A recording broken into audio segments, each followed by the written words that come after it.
Please be seated.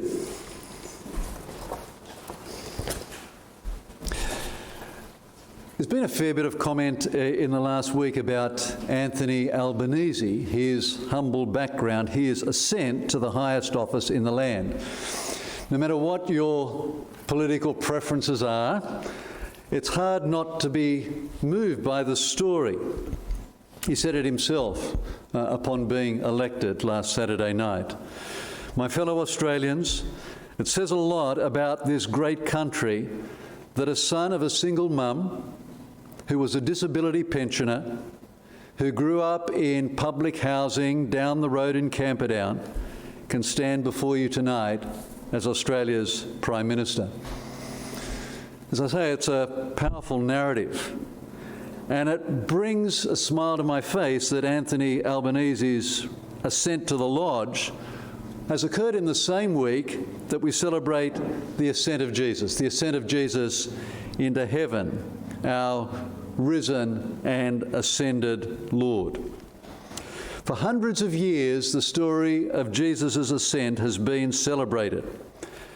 Thursday was the day that was set aside in our church year.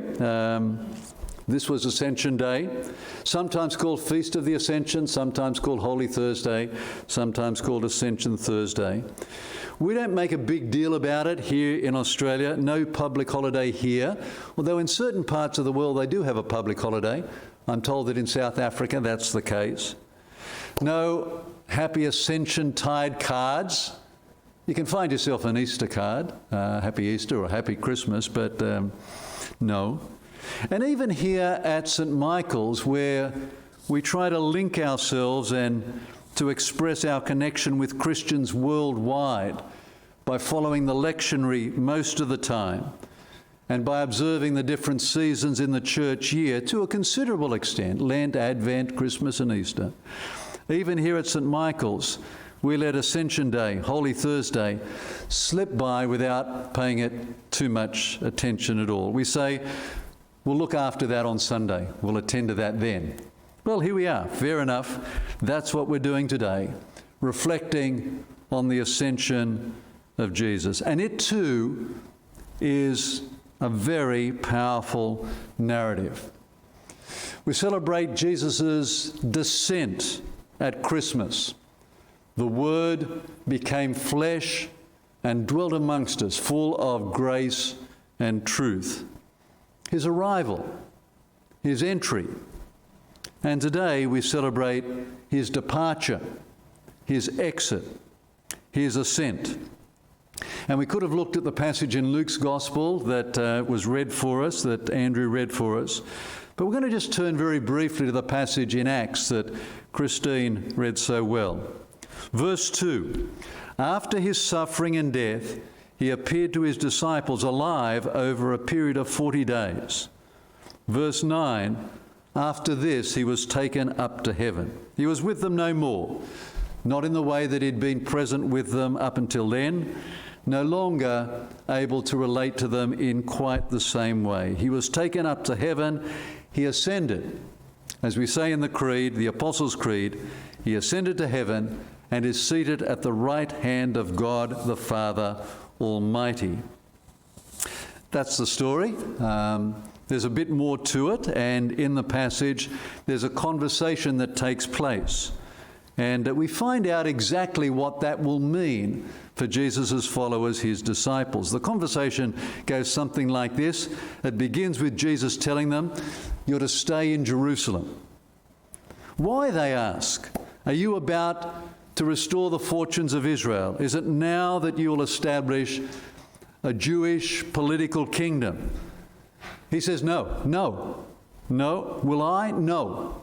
Will you? Yes. It's not that I'm going to have to stay and do things myself. No, I will ascend, and I trust you to bring about the kingdom, to be my hands, my feet, my voice. You will be my witnesses. You'll be my messengers. You'll be my representatives in Jerusalem and Judea and Samaria, why, even from one end of the world to the other. And then Jesus was ascended.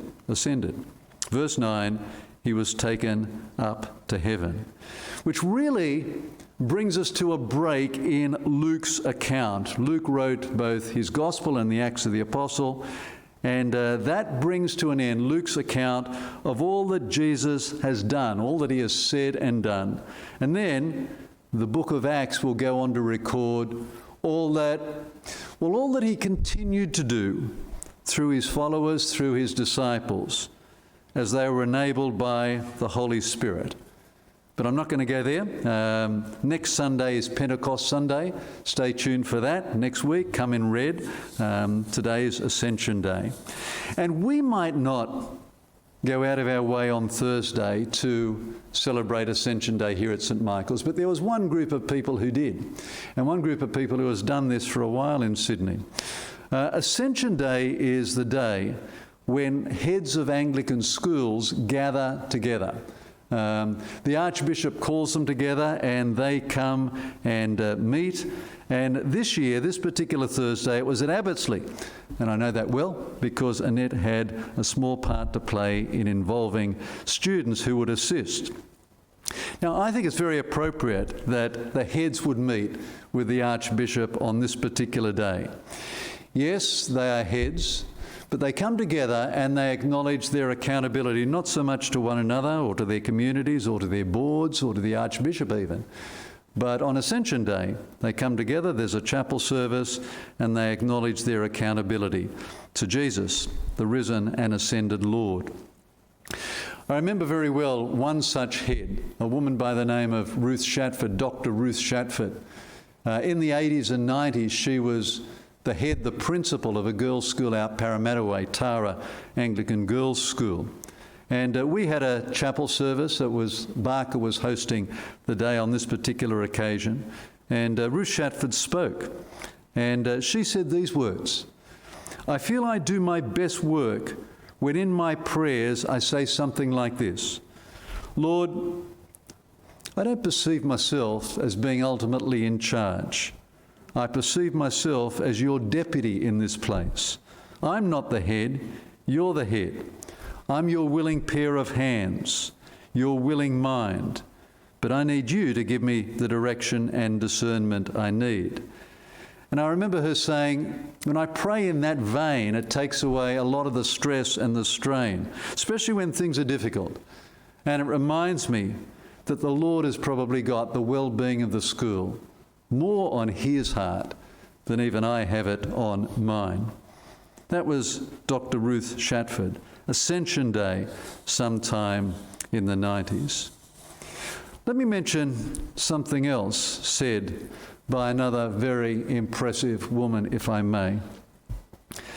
I was saddened just in this last week to hear of the death of Caroline Jones. I don't know whether you heard of her passing. The journalist, the reporter, the ABC presenter, aged just 84, too young. I think she was one of the first women presenters on television, This Day Tonight. She went on to do all sorts of other things, including Australian Story.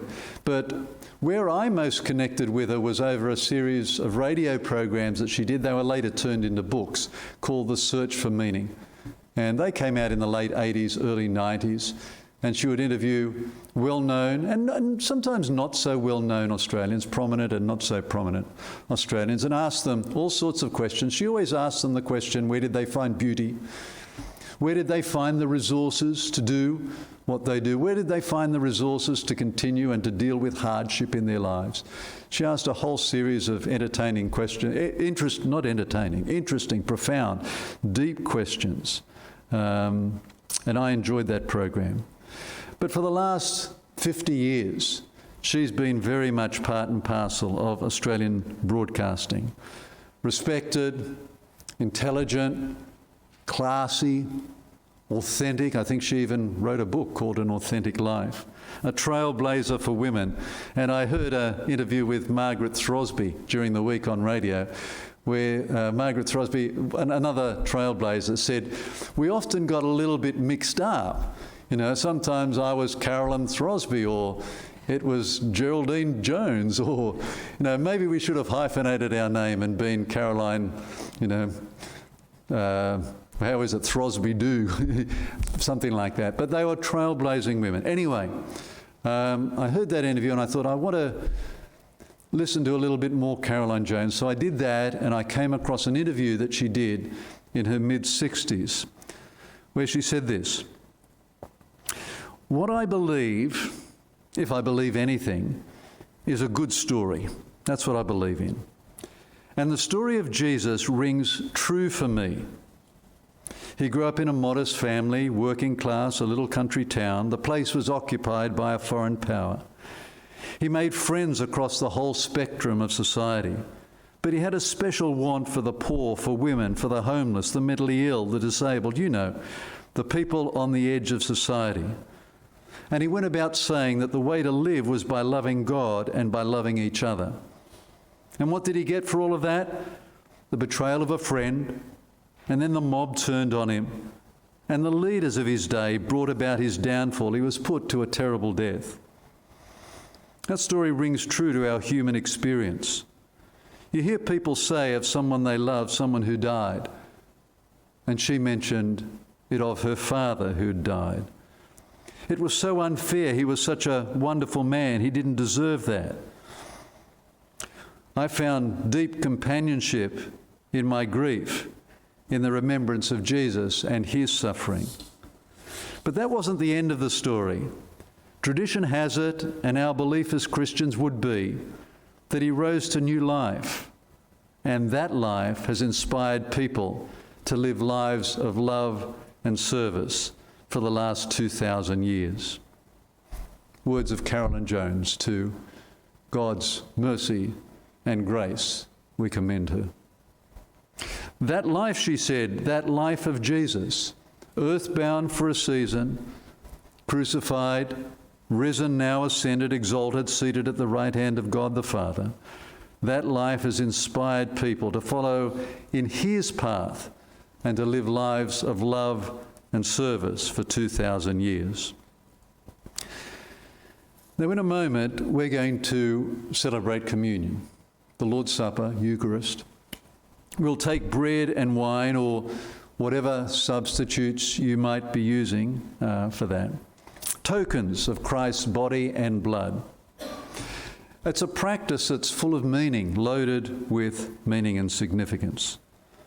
There are many ways of understanding what we're doing, but one way of understanding what we're doing is simply this: we're taking those elements, the bread and the wine, those tokens of Christ's body and blood, those tokens of his life, and we're taking them into ourselves.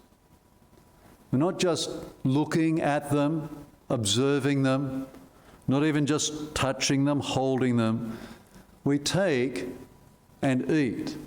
We take and drink in order that Christ's life might become part of our life, that we might in some way absorb his life into our life, that his mind might become our mind, that we might be the hands and feet and voice of Jesus, that he might live through us as we seek to join with those who for 2,000 years have lived lives of love and service.